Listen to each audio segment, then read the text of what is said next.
This is Van Electric Ghost, and we're live on the air with Jeff and Heath of Hecojeni. And the focus this episode will be old rockers with a new band. And, we'll actually have the full title here, from the Chillbumps to Hecojeni, Reuniting Through the Power of Music. We're going to explore your journey from your college band days to like now. And one cool thing, just to give the audience know, we've been on the air since 2016. We started this podcast interviewing emerging and independent or, indie artists. That's how we started. Yeah. And we love to be able to talk to musicians. I'm in my studio right now. Nice. So this is what we always love to do. We expanded to be able to talk to all kinds of creators, but musicians, I'm a keyboardist, I'm a Moog head. So like this will be fun for me. I hope it will be fun for you. Maybe when you tell your story, I don't know who wants to start first. Do you want to kind of talk about your days with the Chillbumps, or how do you want to start with the Sure, yeah, I'll start and Heath can jump in. It's the Chillbumps. Like when you get, that's all right. So we started back at Auburn University in the late 80s, early 90s. We started out as we just kids wanted to play. Started as a cover band, playing Wild Thing, Sweet Home Alabama, getting fraternity gigs, bar gigs. Then we started playing out a little bit. We played all over the South. We had an agent. We started writing songs. We put out a CD, which was cool. I mean, CD in '91 was, that was as cool as it got, I think. And then we kind of graduated, and both Heath and I tried to play in the band full time. Other guy, he's like Blues Brothers. Other guys got straight jobs. Band fizzled out. And so then we kind of each took our own path. I got into corporate America. I had a family, and I was always playing music along the way. But Heath and I wrote a lot of the songs for the Chillbumps together. Both of us write on our own. I think our more successful products are maybe together. And so I didn't find a lot of people that I could write with. And Heath had his own journey, and I would call him MIA often. Like, we'd be talking, and then all of a sudden, Heath's phone number doesn't work, and his email doesn't work. And, well, where'd he go? And that happened a couple times. I'll let Heath speak to that. But we've been back together now for almost a year, and started writing songs again, and it felt really good. And so we're on the cusp of releasing these songs. We've released a couple, trying to navigate the kind of the new way of marketing music through streams, as well as content. I think musicians today are a bit more content oriented, so we're trying to refine that aspect of it as well. So Heath, you want to talk about your journey at all? Well, I just noticed I'm sweating on here. I kind of want to explain that. I just finished running right before this podcast. I tried to change over real quick and everything, so I'm not this sweaty, slimy guy that I look like here live. Sorry. But the Chillbumps was a great adventure, and yourself as a musician, it's one of the greatest things you can be a part of, in your lifetime is. And Jeff put the band together, and the Chillbumps was a mad success. We pretty much could play as many nights a week as we wanted to. Some of us were more serious about school than others. But as we all started to graduate, everybody kind of went into corporate America. I did briefly, and then 9/11 happened. I was in Ireland. I was an executive recruiter doing some work over there, and I got homesick, and I quit corporate America, and I joined the Marine Corps. And I got an age waiver, and be careful what you ask for. Nobody saw Iraq coming, and Afghanistan was on the table, but everything and then some happened. And then Jeff would talk about linking up to me, and then I would just kind of disappear. I had a little bit of a rough time after I got out in 2006. I would kind of disappear, and I'm really lucky to have buddies like Jeff, because he kind of would always be looking for me, or at least finding out I was still alive and I was okay. And long story short, he found me again a few years ago, and he's well, tell him where you were. So anyway, decade after the Marine Corps was rough, and I was in and out of a lot of VA stuff, and still playing guitar though. I wrote pretty cool songs in rehab in West Virginia. But anyway, long story short, I kind of came out of that mist, and I opened up a donut shop in Port Royal, South Carolina. Nice. And partner and I ran it for a couple years and then sold it. And this is kind of weird. She got very angry. She was a very angry girlfriend / business partner. So I rented a boat from my neighbor. I went a half mile offshore and moored, and I was just going to do it for 2 weeks just to get away from her. She couldn't swim out to me. And I wound up staying out there for 2 years. 2 years out on the water. On the water. Isolation. And Jeff found me, said, I've got a studio in Greenville. Time for you to get off the water, come back to the real world, and come check out what I've got going on in Greenville. This is about 8 months ago. And I came here, and he's got this awesome piece of land by a swamp rabbit trail where I can run, and just this incredible studio set up, about a dozen guitars and basses and a sitar. He's got a sitar and congos. I mean, you name it, he's got it set up. And I was like, so anyway, I've been here for 8 months. We started writing again, and now we're serious about it again. So it wasn't very long story, but wasn't short. Anyway, that's it in a nutshell. Thumbnail what's going on. Well, I think that's an awesome story, because a lot of times, people are young. I remember I started one of my first bands. I was like 15. Nice. And everybody, that goes off to college, and then the band goes away, and then you find another band in college. You keep on trying to find people who want to do it. Yep. I kept at it because I just love music. I'm a synthesist. I like Moogs. I'm a synth head. I'm into sound design. I just don't play I create sounds. And so if you're into that, it's like a passion. I can sit there all day on my Moog. It doesn't matter if anybody's going to hear me. I'm just on it. Yeah. Cool. It's this idea that you get into the passion of doing it, and to find yourselves, the same people who were in a band when you were younger come back. That's a really interesting story to me, because I would love to bring back some of my old bands. Yeah. Put the band back together. I need to call some people up, like Blues Brothers again. I need to call some people up too. You bring up a great point. You're right. And I'm real comfortable with Jeff, because we've been working together, now, what is it? 30 years. That's right. Yeah.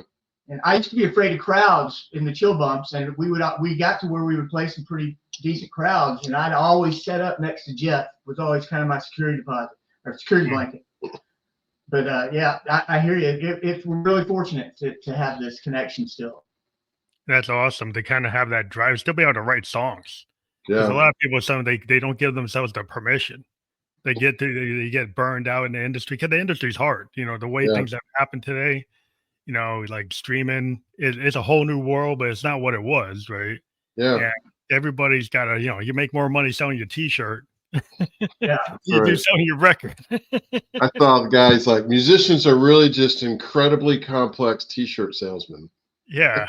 It's a long ways to go. Yeah, you get 4.04 of a penny for my song. Like you get 15, I can get $10 off my T-shirt. Like, okay, that's the mindset, because everybody made like a Napster and all this stuff happened, and music became something. Well, it should be free. But what about the musician? Yeah. It's like the effort we put into our work, our craft. Right? You guys know it. You've been working how long putting the new Hecojeni stuff together? Yeah, 8 months. You do it because you love it. Like if you were getting paid for the time. Like corporate America, you're getting paid by the hour for the time you put in. That's not what happens. Nope. Yep. I agree. Well, you know what? There's a flip side of that too. It's like growing up, I was really into reading, like Rolling Stone and Musician Magazine and Spin. I got all that and MTV News, and you would read about like these bands, like REM's a favorite band of mine, and they'd record, some demos at Athens, and then they would go to New York City and they would do the rhythm section, and then they were in Seattle doing vocal overdubs, and that all just sounded like, man, I want to do that.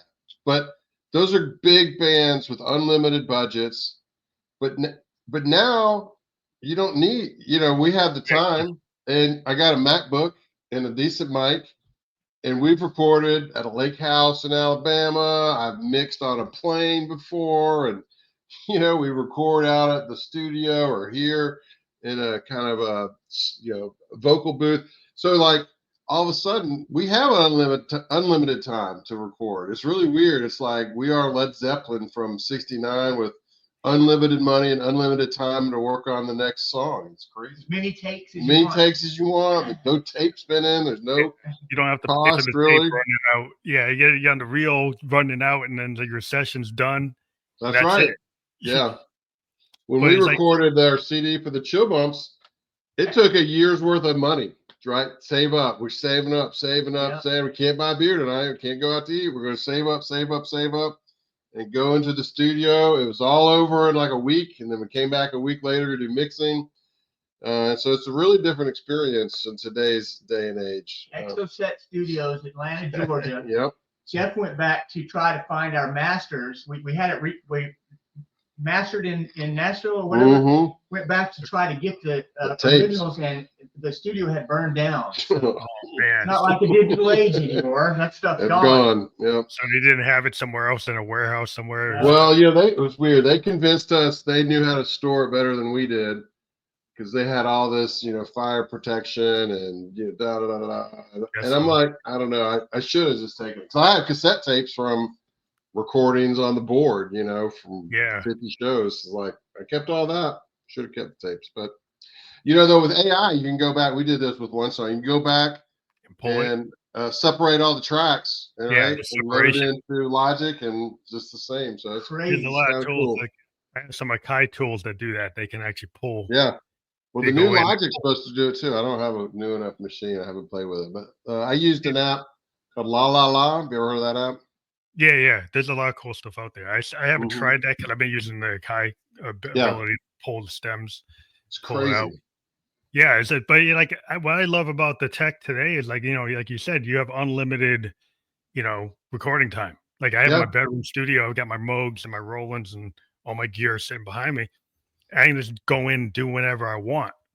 And, and I've worked with people, in other places, I worked with this lady in like Denmark, and she sent me WAV files, and we had like calls, like there's like video calls, and you were able to actually like, hey, listen to this. Do you think this works? Oh, no, we're going to jump on the bass and change this, change that. It's like you can do a lot of things that you would have never been able to do.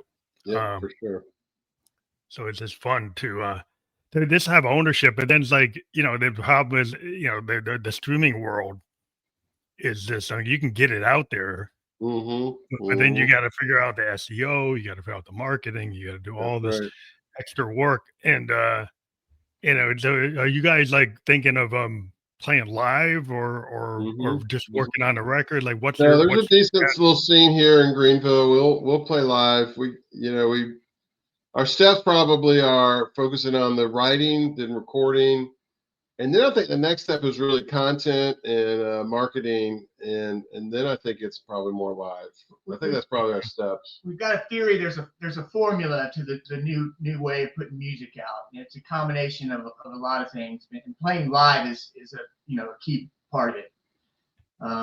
Right now, it's just Jeff and I. So, we're doing all the tracks, percussion, bass, guitar. He's playing back. We're switching instruments and everything. But to go live, it brings a different kind of nuance. I mean, do we bring in a drummer, or do I set up a 1993 Casio keyboard, tick, tick, tick, in the background and do some kind of trippy stuff with it?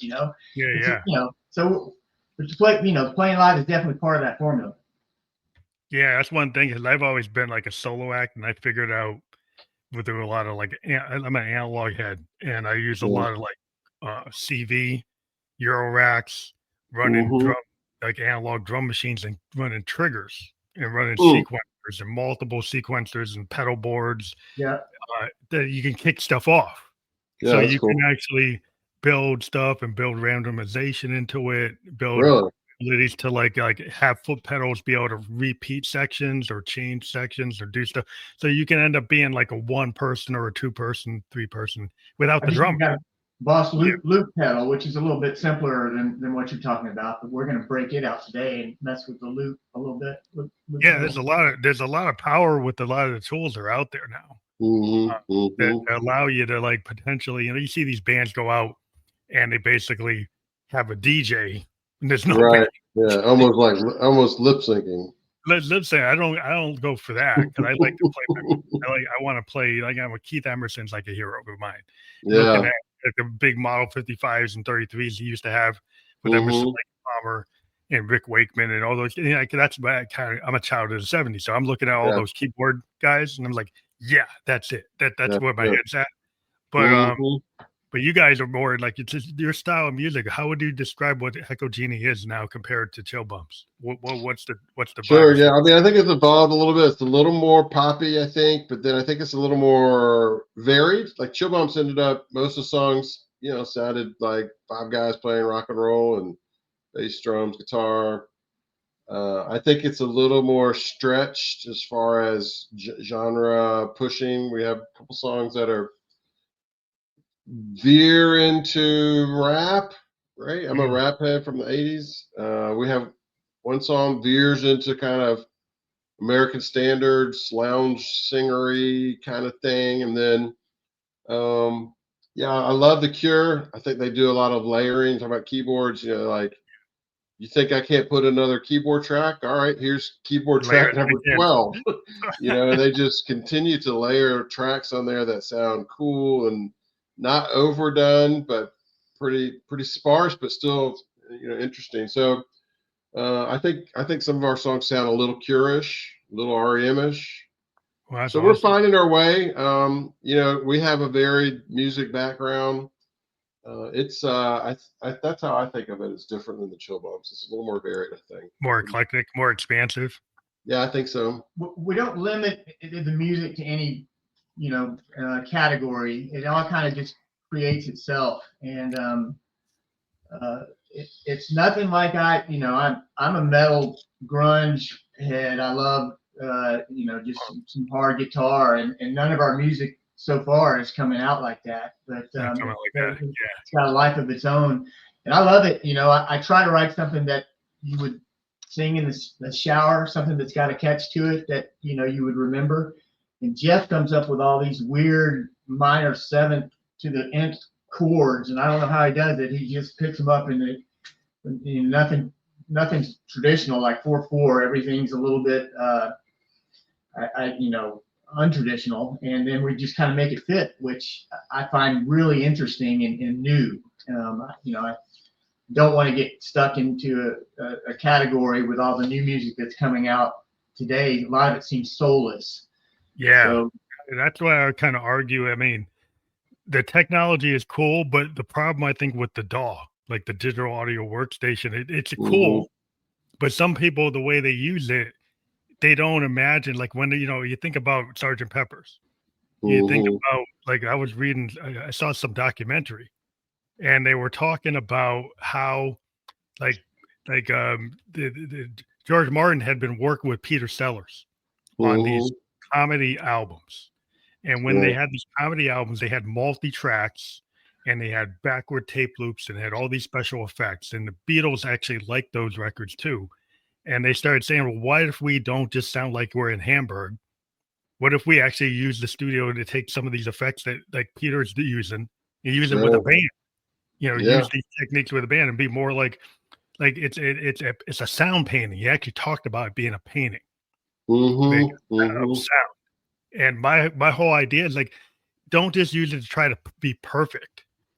Use it to be expressionistic. Use it to kind of push the envelope, be like Brian Eno. Brian Eno was famous for going into a session, going on a chalkboard, and then kind of telling session musicians, like, do it like something that doesn't go together. Just putting up chords that don't even match or any kind of scale. Just saying that, like, use this new pedal I found, use this new thing. Just experiment, just to see where you can go, right? Yep, for sure. I also think sometimes I listen to the older guys and they had a constraint, right? The Beatles 4-track, eventually 8-track, but there was a constraint that with the DAW, you're talking about kind of critiquing the DAW, like you can have 128 tracks. Oh, you have 256 tracks. Right? So you just need more RAM and you can have 1024 tracks. And so I think there's a little bit of the constraint can drive your creativity a little bit. So I don't think I'm a DAW expert. I think we use it like we used a tape machine, right? Yeah. And a board, and trying to keep things fresh and exciting without running. There's a point where you kind of can kill it, produce it to death, and you lose the nut of the song. I don't think we'd be guilty of that in any of our songs. They're probably on the rougher end of the spectrum than the overproduced end. I like where we are, I like where we're headed. It's been fun. I'm ready to kind of execute the release strategy a little bit. Really, that's about video content, consistency. We have a plan. We think it's the right plan to kind of do a release schedule once every 60 days, do a single, and have a constant. TikTok is down now today, but have a constant presence on YouTube and Reels and TikTok eventually again, and drive that marketing machine a little bit. So are you gonna do the videos yourself, or you brought anybody that we have some we brought in? We've done some on AI. We'll do interviews like this. We'll chop up, and we're rehearsals. We have decent video of us actual song creation. I think. I think Heath and I have a lot of road behind us, and maybe something to say, or to younger folks. I'm trying to think sometimes. When I was 20 or 15, what would I want to hear from some old guy? Interestingly enough, Jeff's not afraid to contact anybody, and I won't say who, but recently he sent out some correspondence to I don't know, one of our musical heroes from college, and the guy responded, and we're hoping to maybe get him involved a little bit in production. Awesome. Exciting stuff, but just an example of Jeff kind of spreading his wings out there and planting seeds. I'm always in awe of kind of what he organizes on the marketing end. So it's an interesting journey we're on right now. It's motivating. Yeah, it's fun. I think it's real important to have like a vision for your music, and also to be dedicated to the craft. And like you guys have been dedicated, and you bring in the lessons learned. Like if they're in your video content, you tell the young folks like what you've gone through, where you are now. And I think a lot of kids today, they might be into this kind of one-hit wonder thing. Yeah. And to see somebody who's more that gone through the long haul gives people some inspiration to see. It's like maybe we don't just have to be crafting all effort into one song. Yeah, that's right. Some people seem today it's just focused on that one song to hit that playlist. Yeah. There's no idea of the album. Like I'm a child of the 70s. Like albums are like what I'm into. Yeah. And maybe people aren't into that. Do you find are you trying to focus this stuff in terms of an album or EP or singles? Yeah, so I think it'll be single first that leads to either an EP or an album. So I think it may be single. So maybe you got 3 or 4 singles out there. Then maybe you add 2 or 3 more, and that's an EP. Or maybe you do singles for 6 or 7 months. Every month you're releasing a single, and then month 8, maybe you dump another 4 or 5 songs on there, and that becomes a CD or an album. Yeah. I think it's also a potential to have an album. The difficulty, we talk about money or whatever, right? Streaming, you can't make any money, right? Even big stars, don't make millions of streams, and you look, you're like, oh, they got $3,500 last week. I'm like, that doesn't pay. It doesn't pay for the new MacBook. It doesn't pay for my guitar. Doesn't pay for my Moog. Definitely. But you can move once you begin to move an audience into a relationship. Well, then maybe they're streaming singles, but maybe they're purchasing a CD, right? And maybe that CD is a live version. Or we just taught, my wife is a PhD here at Furman University. She's going to speak in March in Memphis. And I'm like, God, what if Heath and I went with her and we recorded at Sun Studios? And you can still record at Sun Studios. It's like $1,000 a night. They do tours during the day, and then at 7 p.m. you can book a session. I'm like, that'd be cool. We could lay down, just record with our little Casio record 10 songs or 8 songs and in 5 hours, and boom, that could be an EP, right? Yeah. So I think there's a way to you have to build a relationship with an audience. I think that's another thing that's an interesting aspect is you're a synth kind of person. We're maybe a little more guitar based or whatever, but there's an audience, right? If you're making interesting music, there's people that like it, and Yeah, you could be a country metal band, and there's an audience for that, right? Or you can be a rap, synth band. People, there's an audience for that. And there's kind of this, in the marketing world, you need about 1,000 super users per band member, super fans that will be into what you do, will stream it, will engage in it, maybe buy a t-shirt a year, maybe buy a couple CDs a year, maybe buy one vinyl a year. If you can get 1,000 people to spend $500, or even $300, that's a lot of money all of a sudden, right? Yeah, you have micro. You don't need 400,000 streams to kind of keep the thing going. You need to connect to people individually, one-on-one, and I think that's kind of the path that we'll take. That's that micro level marketing, because I've seen a lot of bands like I'm into that maybe they got 50,000 fans, right? Very small indie band. Label would say, hell no, I'm not gonna, what am I gonna do with that? But they can they can tour in in Netherlands. They could go to Australia, they can find their audience wherever it is. They sell vinyl, they sell t-shirts, they sell USBs, they have newsletters to connect with their fans. They actually engage with their fans. They go and do a video where they're cooking something. They're making breakfast. They show people their life, and they get super fans to get in on that. That's right. Yeah, on subscriptions on Instagram or whatever. They set up a channel and Patreon. they have. You can do all these things where you can have a Patreon. You can actually survive at a smaller level because you don't have to have all that overhead from somebody giving you the advance. That's right, for sure. Yep. I support a guy on Patreon. I think it's only like $15 a month. He's a writer and he's a podcaster, and I like what he does. And he kind of made a pitch at the end of season 1. He's like, hey, I want to keep doing this, and I don't want to sell out. I don't want to have ads on here. If you like it, would you sign up? So I sign up, and I get a little advance. He sends out an email once a month of what he's working on or whatever.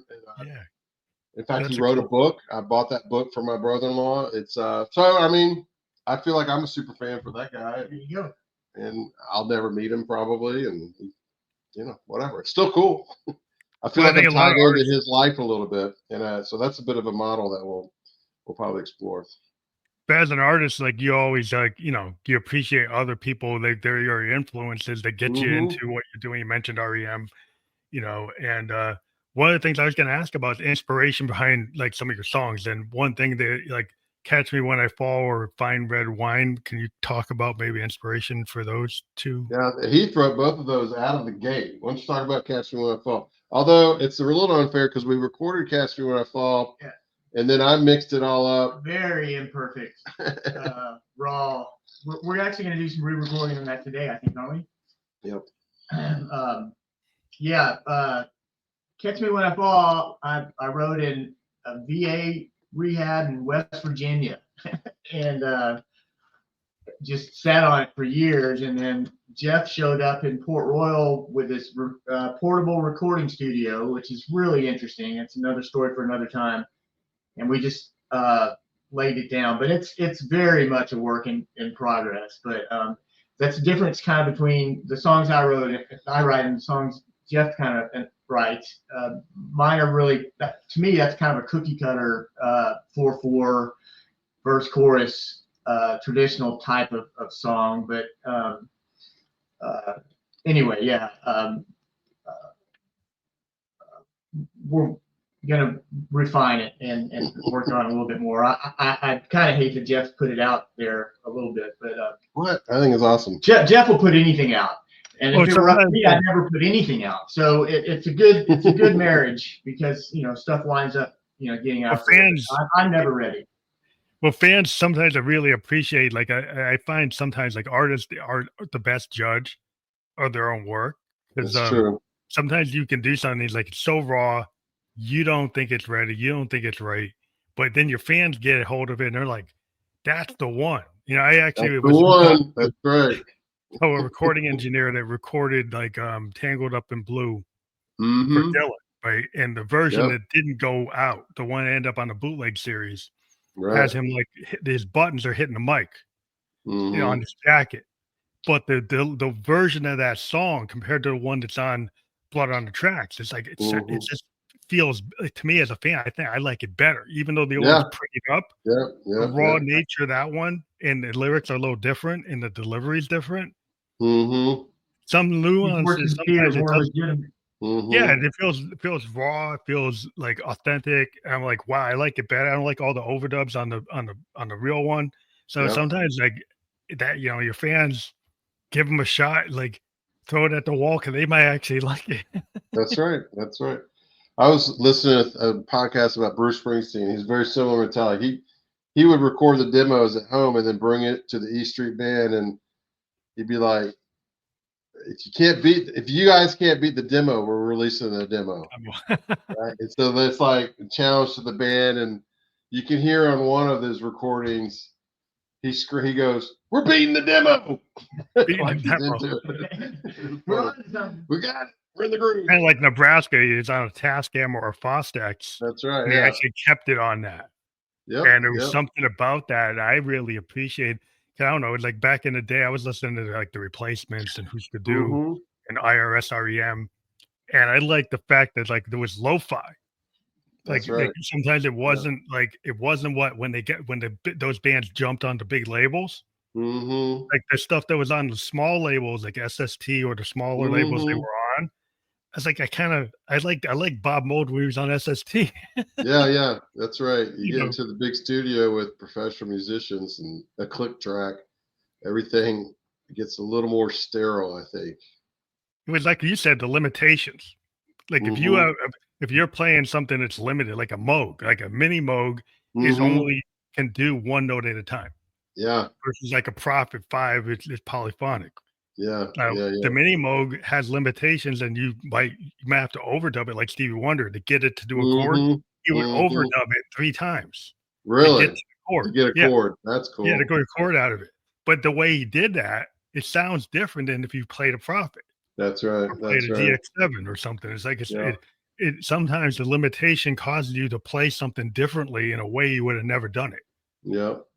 I saw an interview with Johnny Ramone. They were asking about this, musician reporter guy's like, well, the solo in Sedated is only one note. Is that really a guitar solo? And he goes, if it's the right note, it is. Yeah, Yeah, it's perfect. that's how you say it.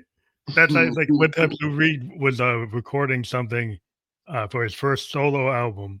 He Mm-hmm. went in the studio and he's like, his car's out of tune, right? And Yeah, they're like telling him to change. He's like, nope, that that's the sounds way it's good. going. Yeah, That's the way it's going. yeah. I So had another quote. I won't belabor you with quotes, but Mike Mills, the bassist for REM, they go in the studio. It's one of the earlier studio, and I think they're recording Rockville first session, and they get done with it, and the producer, I think it was Don Dixon or Mitch mm, Easter, one of them, and they're like, "Oh, it's great," and Mike Mills goes, "No, it's sped up. It's sped up," and the producer goes, "Rock and roll speeds up." He's like, "You don't need a click track. You yeah, need to play click what's in tracks. your heart."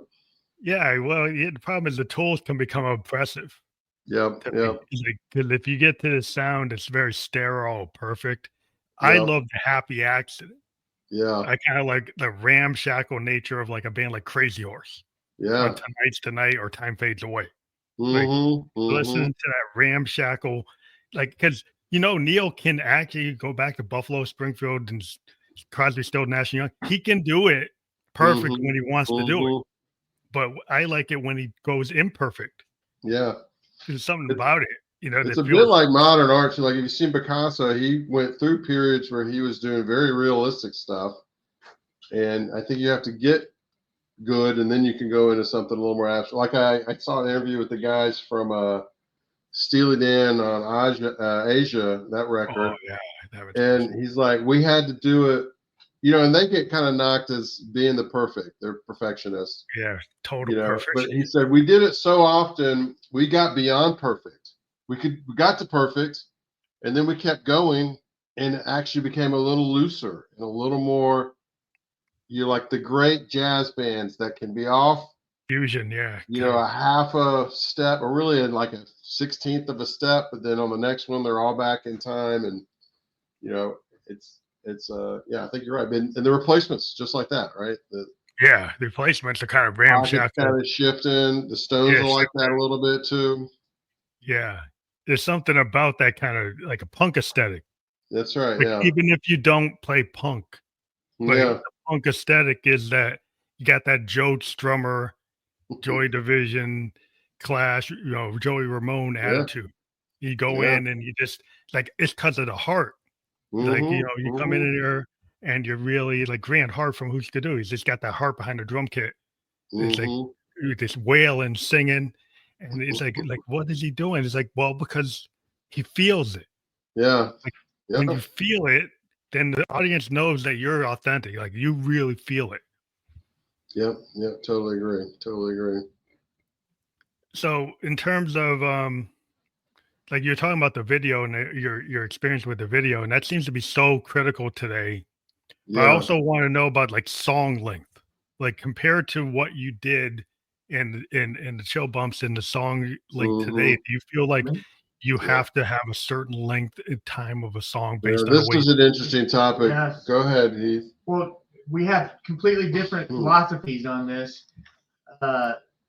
And Jeff, really, you'd be better explain. Jeff's good. I'm a punk at heart. Yeah. And like 2 minutes and 12 seconds. That's all you need. That's Break On Through by The Doors, 2 minutes and 13-second song. And that's all you need. And to me, that's not even enough to get your appetite wet. I mean, I feel like the song needs to be more than, 3:30. So anyway, I hope Jeff's right, because it's a lot easier to write a song 2 minutes. Well, I don't know. There's that old adage, I didn't have a lot of time. I didn't have enough time to write you a short letter, so I wrote you a long one. Like there's a truth there that it's harder to put in 2 minutes. It's easy to put in 40 verses and 12 guitar solos. But when you have to edit down to, well, we only got 2 verses, and maybe there's not a solo, there's just a riff on top of some chorus. It better be good. Back to Joey Ramone. Better be the right note. Why did you ask about song length time? Because I really never even thought about being a thing until Jeff. And then it's an argument with us. So it's interesting that you brought this up. Well, I bring it up because I'm a progressive. I grew up with progressive rock and fusion jazz, right? And so these pieces, you go back to a Yes album or a Genesis album with Peter Gabriel on it, and it's like taking a whole side. That's right. You got two songs an album. 2 songs an album. So, but there's a talent to, and I love Funkadelic. Pull it off. If you look at like Funkadelic versus Earth, Wind and Fire, like Earth, Wind and Fire is a more refined version of a funk soul band. They actually have songs like September, like they're refined, they're brought down to like people can groove in it. Now I love Funkadelic. I probably would rather listen to Funkadelic or go see a Funkadelic show. Those songs are way longer, looser, all over the place. But the focus on an Earth, Wind and Fire track, it's brought down to a time that it can be a single. And that's why I was kind of making the conversation, because a lot of things today are kind of single focused because they're playlist focused, and you don't have the room to go do a Hotel California or do a Free Bird or do like a Bohemian Rhapsody. They're not giving you the time to do that. Everybody's saying there's no patience for it. That's right. It's the TikTokification of the music industry. Yeah. Where you at one point you only had 15 seconds to bring people in. And now you have maybe 3 minutes or whatever, but it's definitely an impact on where we are. But I've always, even before TikTok, even before MTV, back in the 70s, I'd rather listen to, I probably would have gravitated towards the Ramones more so than Bruce Springsteen and the E Street Band, Yeah, that punk aesthetic. But he had something about, I love listening to the Clash. I go off on like early Clash records. Sure, yeah. Just the power of it. And Yeah. and that's why I got into bands like Husker Du and the Replacements, because like, these guys are bringing that back. And Paul Westerberg, I was like, man, I love the way he approaches the craft, because it's like that idea, like you can tell the story. He's a really good songwriter, but you don't have to be, so the progressive movement and the new wave movement. They made all these things. They're like layered, and you're talking about the Cure. Yeah, there's a place for that. I mean, I can have all that in my collection. I can listen to all of it. Yeah. But there's something about that punk aesthetic that really, makes me feel, I feel in a moment. Like grunge. Grunge was like that. Well, and the other early hook in my career was rap. I really got into, in fact, rap started long format, right, with Grandmaster Flash and even early rap, those are 8, 9, rock and all that 12-minute songs. And the reality is they were 45 to an hour long songs in the streets of New York City. And then they got the studio and they had to shorten everything to, 8, 12, 15 minutes. But then with Run DMC's first album, it was like, for me, it was like the Sex Pistols. It blew up the rap world. Songs are now 3 minutes. They're very hooky. There's a chorus. There's a couple verses. There was no long funk kind of musical interlude. Jam Master Jay, I think, is the Joey Ramone of the rap world, and that he brought in very tight hooks and real songs, and that changed music for me. That was 83, 84, and got me into the Fat Boys and the Beastie Boys and Houdini and UTFO and all that stuff. And I went to see them all, right? And I'm in Alabama. There's only a few white kids at the audience, but it was awesome. In fact, my wife and I went to the Rock and Roll Induction Hall of Fame, I think in 21, and I saw LL Cool J get inducted. Oh, wow. And I was like, God, I saw him in 84 in Columbus, Georgia. And here I get to see him get inducted, 30, 40 years later in the Hall of Fame. What an amazing thing. But we didn't know this until about this year, that Heath and I's first concert, unbeknownst to us. We didn't know each other. Yep, we didn't know each other at the time. Didn't know we were going to meet each other. Was New Edition, Houdini, and the Fat Boys in Montgomery, Alabama. And I still have the ticket stub. So we were talking one day. It's like, what was the first concert my mother ever let me go to? Yep. I was in 8th grade, and I love the Fat Boys, Human Beatbox. I mean, when I told Jeff, my first concert was the Fat Boys, and Jeff was like, "Well, mine was Houdini." That was huge. And then we thought about it for a second. It was the Fat Boys, Houdini, and New Edition. Yep. In Montgomery, Alabama, we were both at the same concert. Both there, but you didn't know each other at the time. Didn't know each other for 3 years later. Yeah, we met. Wow, 30 years later, we realized we were both there. The universe winked at us a little bit there, just kind of added fuel to the fire. Keep going. Well, it's so cool to talk about that. I actually saw De La Soul at like Brown University. Nice. And what year was that? Like 90, 91? Yeah, it was really like it's the time of De La Soul is Dead. Is that album? They were touring that record, and I was totally enamored with that record. I was like, wow. They were like the Miles Davis of rap, right? Because they were doing stuff. Day was the Joey Ramone, then the De La Soul was the Miles Davis. And then it got me into Funkadelic, because I actually, listened. It's like, where'd that come from? And I actually found where some of the stuff came from.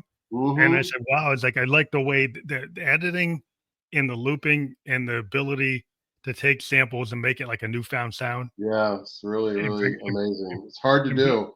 Yeah, it's a talent. Make it sound cool.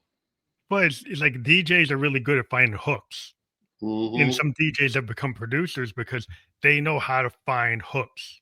And they know how to hook. And like, I think a DJ type of person was a producer for Amy Winehouse. He could actually had this ability to find hooks, and then he had such a great voice in it, what Amy could do. Yeah, so digging through the crates. Finding crates. Finding that album that no one else has found before, and finding that one drum lick or bass lick to make, and re-energizing songs from 30, 40 years, 50 years ago that people maybe not heard really. Well, I think that's the cool talent of like the the old school of the original rappers was they found out these resources. A lot That's of it right. was James Brown stuff, a lot of Yeah. it like funkadelic, Yeah. just a lot of soul songs that nobody kind of remembered. That's right. And they'd find these old hooks, It's amazing. Yeah. and they're pulling from the Delphonics or something, pulling from Yeah. Crazy. it's just something great about like just having a history for music. When you guys Mm-hmm. are so cool in that you're very eclectic in terms of your taste, and I Yeah. really that to me is a really positive thing because I get drawn into bands. It's like I want to know where I like to be surprised Yeah. That's to good. know that they've got like they're not just in one area. And if some bands cool, that's where they are, then I know that's who they are. But when Mm-hmm. somebody shows that they've got like different influences, to Mm-hmm. me that's always Mm-hmm. cool. And they can push the band. It's almost like food too. There's a fusion part of food that's when cultures mix a little bit. There's something interesting that wasn't there before until it's there, and you're like, it should have always been there, right? Like Yeah, that yeah. should have been there. Like Run Genre mix, DMC and Aerosmith. Like, yeah, yeah, but it rock was and kind rap of should have always been together, right? Like, why did that take 10 or 15 years to really pull together?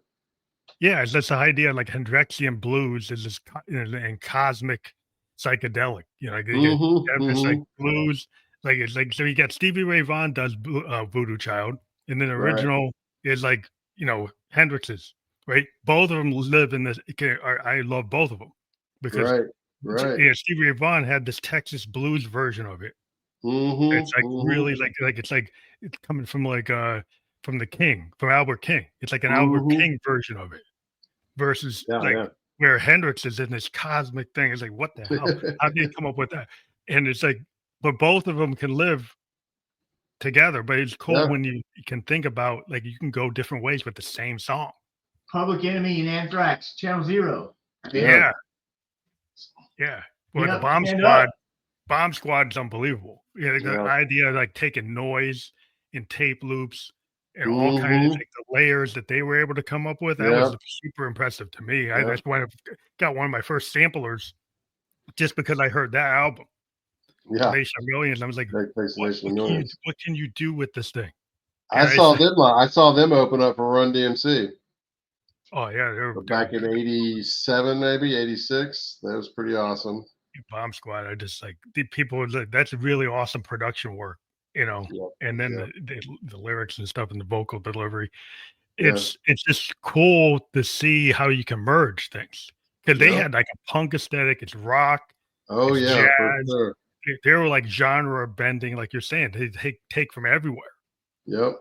Even then- Flavor Flav kind of gets not, man. He was a key component to that whole layered vocal delivery. It was amazing. It's like a Run DMC kind of handing off. It's Yep. coming from that kind of place, and then throws in all that layered production. Yeah, I saw Tuck D's like, we were doing the same thing Run DMC. We were just 40% faster. Yeah, right? more punk. Like, If there's more yep. punk, if you saw the crowd, there's a lot of That's kids right. from the suburbs, and it's like, why do they like this? Because it's kind of like the Clash, it's kind of like Who's Caduce, kind of like Replace. That's right. It's got this kind of anti-hero.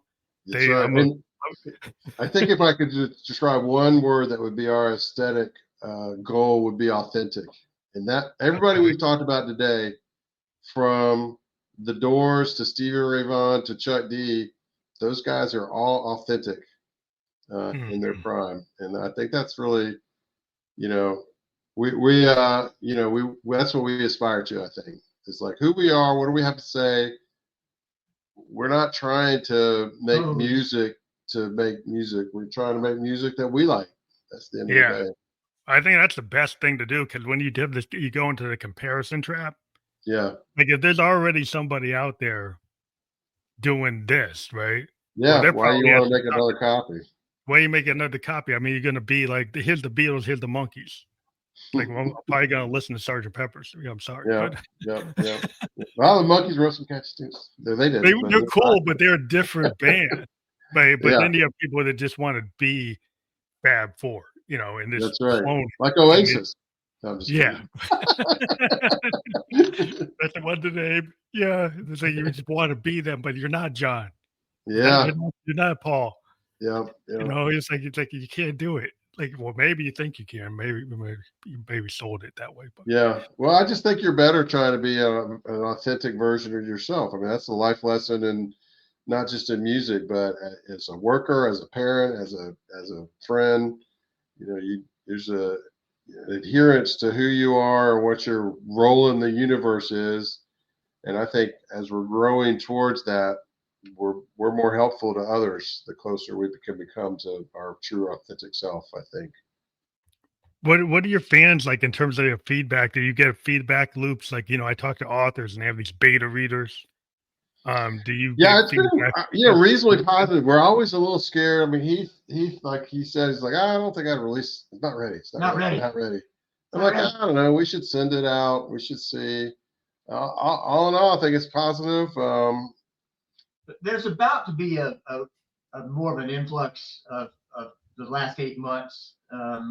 Jeff's about convinced me, okay, just, you know, let's start letting it go on a kind of regular schedule. So, you know, 8 months into this again, and, you know, let the floodgates open. We'll just see what happens. Let the chips lay where they may. Mm-hmm. That's a good strategy. Can you throw it at the wall? Because you never know. Because I've talked to like people, and it's like they, you know, if you have it, if it's a songwriter's choice, sometimes is to pick the song, right? Yeah. And the song that they would have picked, I was watching a documentary about the Eagles, and like they were talking about how there were some songs that they wanted to push, and then they didn't push them, in the songs that they didn't think were going to work Yeah. were the ones that worked. Yeah. Yep. It seems to be the way. I think Elton John was talking about it. Like you talk to these famous, you know, Billy Joel was talking about it. Like I love to watch documentaries with all these famous guys, and they always kind of end up coming down common denominator.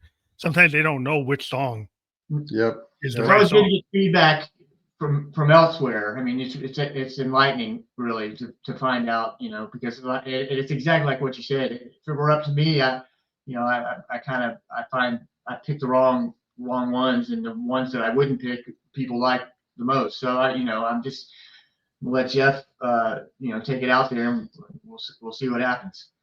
Mm-hmm. That's that's interesting. It's always, that's why it's always hard. Sometimes you hold on to your best stuff. Yeah. Yeah. Because you're not confident about it. It's like you got something, but it's like it's a diamond in the rough. Sometimes it's like, or it might be too close to you. Yeah. I think if you're too close to something, you can't see it. That's right. And that's why you got to let it out there, because like you're not the best judge of it. Yep. Cool. So is there anything you want to tell your audience about what you're going to be doing, or things that are coming up that they should be aware of? I think that we'll be at Hecojeni .com, HECONG. No, how do you spell HECOJENI.